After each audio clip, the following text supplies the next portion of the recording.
Got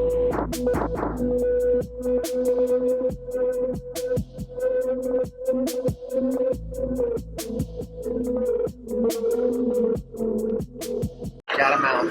Yes, I'm here with the fascinating Jenn O. Cide. That's my sexy face. Hi, Internet Worldlandia. It's pretty sexy to me now. We were just outside and somebody asked you what you do, because obviously you do something, and you described yourself as a professional weirdo. Yeah, it's on my business cards. I think it's the best description of all the weird randomness that I do. It's a little bit easier to say professional weirdo than it is to say, I am a fire breather, glass eater, vaginal weightlifter, occasional sound guy, and general jackass. Professional weirdo is just a little bit nasty. So what was it like growing up in Las Vegas? You were a little kid in the 80s, I'm assuming? Yeah. It's so, like, obviously, this town is a bit of a cultural wasteland, you know, and especially for being, for kids under 21, there's just not much to do. And so... Especially back then. Yeah, and even now. I mean, there's still no all-ages venues in the city, which is just fucking absurd. But when I was 12, I started working at a place called the Huntridge Theater, which is an old refurbished movie theater that was hosting all kinds of alternative music, Latina drag queen contests, local plays, just the weirdest, most god-awful awesomeness. And so, thankfully, I found that place. Had I not, or had I lived too far out of the neighborhood to be able to go there every day, who knows, I'd probably be in some kind of a cell, padded or otherwise, you know? Most people, they grew up in Vegas, you ask them, like, oh, did you ever go to the Huntridge? And they'll give you the, like, dude, the greatest time of my life was when blank happened at the Huntridge, or the weirdest shit, or that's where I met my girlfriend, or, you know. Right. It's just a really seminal place, because it was a collection of, it didn't matter if you were a punk rock kid, or a goth kid, or a metal kid, or whatever, it was just a place for everybody to hang out, you know. So, unfortunately, still sitting there empty. Right. First thing I'm sure everybody notices, and I know I did, is that you're 6'3". When did you start sprouting up and getting taller than the other girls? Man, I have always been a big bitch. When I was 8, I was modeling with like 16-year-olds, and I think being huge is awesome. Yeah. It's definitely got a lot of benefits. It's got its detractions, sure, but I'd much rather be me than not me. Cool. For some deep area. That's pretty shit. deep. Yeah. And I know in a previous interview you said that a man's got to be at least a certain height to they've ride got a that ride. tattoo right up here that says you must be this tall to ride this ride. Right. So. But you must get hit on by short guys all the time. Oh yeah, they want to climb the Amazon, you know, they want to climb the Jenner horn, you know, defeat Genzilla, whatever the shit. Do you call you Genzilla? Oh yeah. I don't mind it. I mean, it was 2 little Asian ladies that were massaging my back in Thailand. They're like, oh, we need one more lady to do this. And it ended up being 2 of them on the table because they were like, you're too fucking big. What do we are, right? Your grandmother named you Jenn O. Cide. I was in this all-girl punk rock band when I was 14 called Jenn's King. Right. And when I quit the band, it's like, oh man, I gotta come up with some kind of nickname. Because if you let somebody else nickname you, it's gonna be something dipshittery. You know, like, oh, here comes Buttercup. Nah, fuck that. Yeah. So my mom and my grandma and I sat around talking like, all right, Hallucino Jen, Hatho Jen, Italia. Fuck, and none of them really were good enough. And then my grandma called me at like 4 o'clock in the morning and went, oh, that's it, I've got it. Jen, middle initial O, last name Cide. If you want to put an apostrophe in there, it'll show your Irish heritage. It'll be great. Right. And that was 20-something years ago. I'm using it ever since. But it's a period, it's not an apostrophe.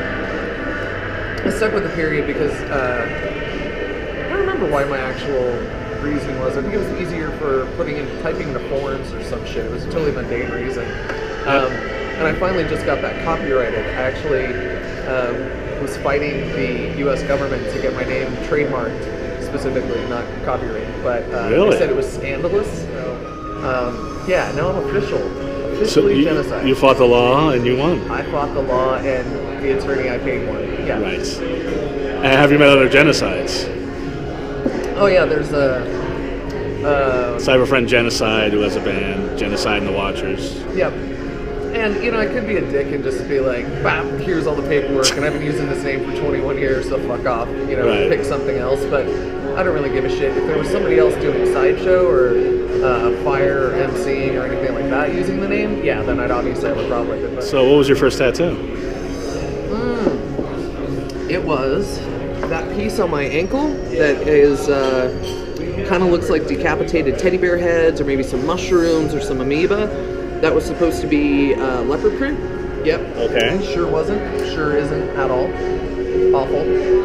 What are you gonna do? And that was a local tattoo parlor?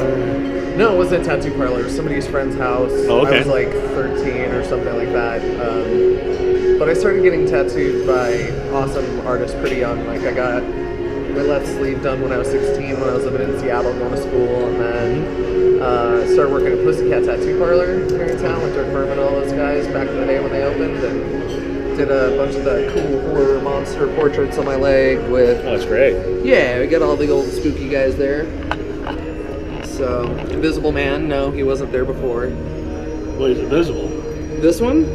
No, Invisible Man was invisible. Now you can see him. Oh, yeah. It's the first time I've actually seen you during the daytime. And I didn't notice the, you have like really light, I don't know, what are they, tattoos? What are It's white tattooing. Like, Oh, okay, I don't know white if it'll tattooing, show okay. up in the lighting here, but Right.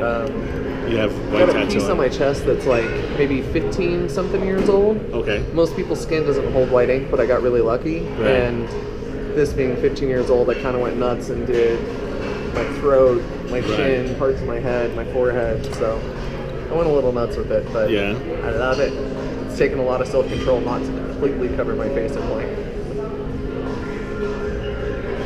Well, that would defeat the purpose, wouldn't it? Well, I mean, not completely, like... I was going to say, just the Would that be kabuki like mask bad would be. form? You know, like, oh man, if she go out in blackface, would it be like bad form against goths to go out in whiteface? Now, speaking of haunted houses, because Halloween's just around the corner, you were ahead of that curve too. Well, I started working in one when I was really young. It used to be called the Haunted Mansion for any Vegasites. It was in the Meadows Mall parking lot kind of shit. Oh, Started that's working there scary. when I was 8. Yeah. Oh, it would. That was the scariest part. It wasn't going through the haunted house. It was waiting out in line and making sure you didn't get shot. You know. Absolutely one of my first loves. Getting paid to make people piss themselves, and not in a sexy way, is still one of the greatest jobs ever. Right. Now, when did you get in the sideshow? What inspired you? I saw a guy perform at a place called Cafe Copio, so that's another Vegas throwback. A guy named Sal the Human Salamander do some sideshow, and I completely lost my shit. Went up to him and was like, "You must teach me." Like, all right, kid, look, it's not like magic, you know, I'm not just gonna like hand you off a trick and send you packing. If you want to learn this, you have to learn all of it. So he sat me down and made me sit on my hands. Look, I gotta know that I can trust you, and took a big rusty barbed nail, and I'd seen him do the act called Human Blockhead where he pounds the nail into his skull. He pulls out this big, rusty, gnarly son of a bitch with barbs everywhere, sets it on my nose, and he's like, all right, you have to do exactly what I say. Are you ready? On the count of 3. 1, 2, and then stopped. And I was like, fuck, it's funny. He goes, oh, come on, kid, I'm never gonna use something rusty on you. All right, now let's talk about how you actually do that stunt. So it was a pretty old school kind of tough guy initiation on whether or not I was really committed to it. Sure. Which, looking back, would I have done that now? I probably would have lost my shit and been like, fuck you, buddy, I'm out. But why'd they call him the Human Salamander? he used to travel with the old circus sideshows. So he did a lot of firework, a lot of fire eating, fire breathing, a lot of fire stunts. So that was his main thing. And then shortly after I started learning stuff from him, he retired. So I learned a few basics and then just kind of kept going with it. Why have you been drawn to the macabre? Strange. I myself am strange and unusual. And, you know, thankfully my mom was awesome enough that when I said, oh, Mom, look, there's a haunted house that's hiring, she let me go try out. I was 8, for fuck's sake, you know? Yeah. But she drove me, you know, devoutly every day to go work in the haunted house because she saw that it was something that was a positive way to get all the gnarly shit built up of me. And when you were 8, how were you scaring people? Well, I walked in, the guy was like, all right, so what can you do? He's this old, you know, like imagine the cigar and the, hey kid, what can you do? And so I just started screaming like as loud and as hard and as long as I possibly could. Yeah. because I was known as, my mom was just like, fuck, you know, the worst scream ever. And he was like, all right, kid, you hired. Come back tonight, you know, make sure you got plenty of black stuff, and, you know, don't worry, we'll do your makeup, kid. Yeah. And I had a pretty weird taste in shit. I wanted to go to school for special effects makeup when I started really getting into the haunted house stuff. So I would, my dad knew the coroner, and so I'd be able to go in and sit in the rooms and sketch, you know, because they'd be like, all right, I want to do a room that's all drowning shit. Well, I don't know what the fuck a drowned person looks like. I have an idea, I could guess. Like, oh, well, yeah, we've actually got somebody in that drowned in Lake Mead. Do you want to see him? And I could go in and sketch it and then try and figure out how to do that makeup. How old were you then? Oh, maybe 10, 11? So at 10, you're sitting in the morgue sketching the corpses. Well, yeah, because it was like, how else could I learn, you know?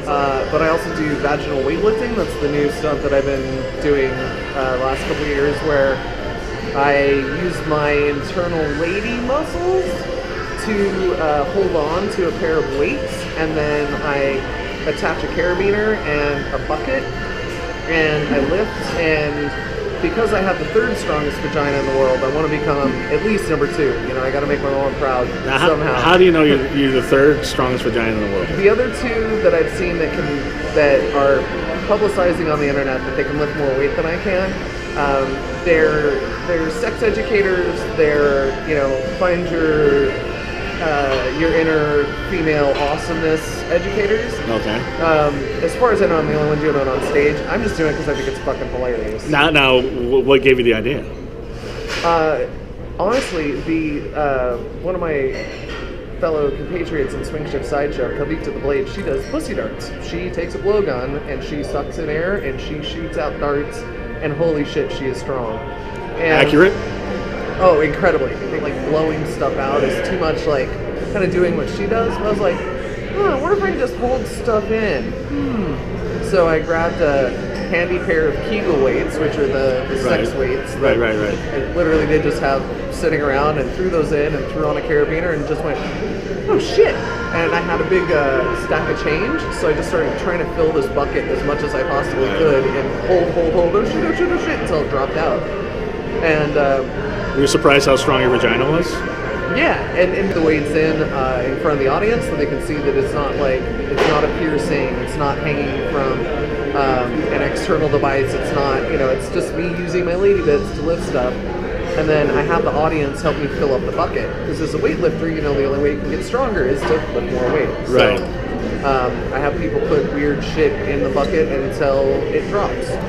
So what was the weight you started at, and what is the weight you can do now? You know, it depends. Like, if I'm doing it on stage and I have to walk, and the balance is off, and I'm doing stairs, and I'm trying to talk and pay attention to, you know, still trying to make it entertaining, I can do maybe 6-7 kilos max, and that's like, holy shit, that's a lot.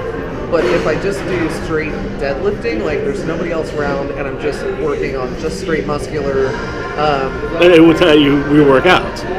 You work out your vagina. I actually have a Bluetooth Kegel exerciser that has a fucking video game that you can play on your phone, where you're like, okay, and tighten, and okay, now tighten around a circle, and then all right, hold really hard. The future is fucking now. And it's awesome. And as usual, you're ahead of the curve. Dude, I'm such a gizmo kid. It's ridiculous. Especially if I can do one that's like, what are you doing? Nothing? You know, of course I make the inevitable awkward faces. I'm exercising my pussy. What are you doing? Isn't that what all the kids do? Yeah. You should. Kegels are awesome. I would say so, yeah. I'm doing some right now. I am too. Yeah. You'll never know. Yeah. Anytime you look at somebody who's just like, yeah, whatever, dude. You just hit my car. I don't give a fuck. Why?